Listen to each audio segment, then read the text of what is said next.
बिना रिचार्ज के आपका सिम कितने दिन बाद बंद हो जाएगा, इस वीडियो में हम आपको बताने वाले हैं। जी हाँ दोस्तों, आप कोई भी कंपनी का सिम इस्तेमाल करते हो, एयरटेल का इस्तेमाल कर रहे हो, आइडिया, जियो, वोडाफोन, बीएसएनएल, कोई भी कंपनी का सिम आप इस्तेमाल कर रहे हो और अगर आप उसमें रिचार्ज नहीं करवाते हैं तो रिचार्ज ना कराने पर आपका सिम कितने दिन में बंद हो जाएगा, कितने दिन बाद आपका सिम डीएक्टिवेट होगा, इस वीडियो में हम आपको पूरी इन्फॉर्मेशन देने वाले हैं।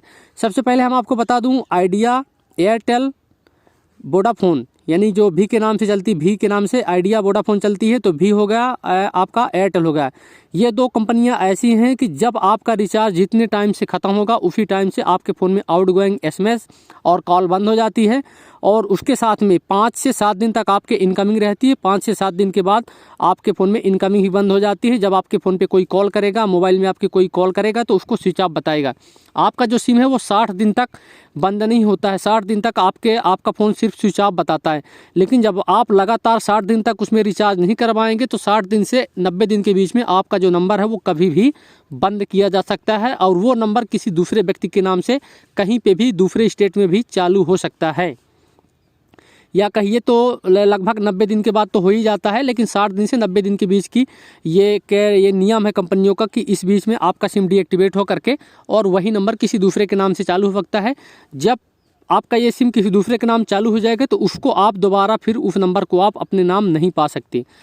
तो ये हो गया आपका आइडिया, एयरटेल, वोडाफोन। अगर आप बीएसएनएल का सिम इस्तेमाल करते हैं तो बीएसएनएल के लिए बता दूं कि बीएसएनएल में आपका जो सिम है, बीएसएनएल भी लगभग 3 महीने तक आपका सिम बंद नहीं होता है, 90 दिन तक आपका सिम बंद नहीं होता है। जब आपका रिचार्ज खत्म होता है, रिचार्ज खत्म होने के बाद आउटगोइंग सर्विस तो तुरंत बंद हो जाती है, लेकिन इनकमिंग सर्विस उसमें लगभग 15 दिन से 1 महीने तक बनी रहती है। इनकमिंग सर्विस उसमें रहती है। अगर आपने वैलिडिटी प्लान का कोई भी रिचार्ज करवाया हुआ है तो 2 महीने तक उसमें वैलिडिटी प्लान आपको मिलती है।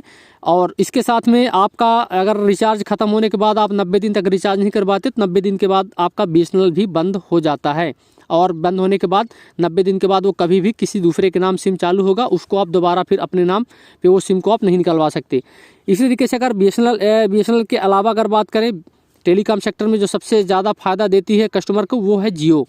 जियो का रिचार्ज ख़त्म हो जाता है। जब आपका रिचार्ज ख़त्म होता है तो आउटगोइंग तो उसी टाइम से बंद हो जाती है, लेकिन इनकमिंग उसमें आपको 2 महीने तक चालू रहती है। 60 दिन तक उसमें इनकमिंग चालू रहती है। 60 दिन तक इनकमिंग चालू रहती है। 60 दिन के बाद उसमें इनकमिंग सुविधा बंद होती है।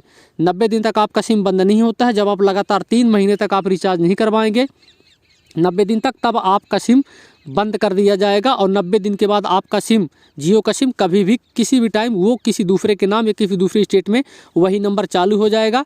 जब वो नंबर किसी दूसरे के नाम से चालू हो जाएगा तो उस सिम को आप अपने नाम से फिर दोबारा आप कभी नहीं निकलवा सकते।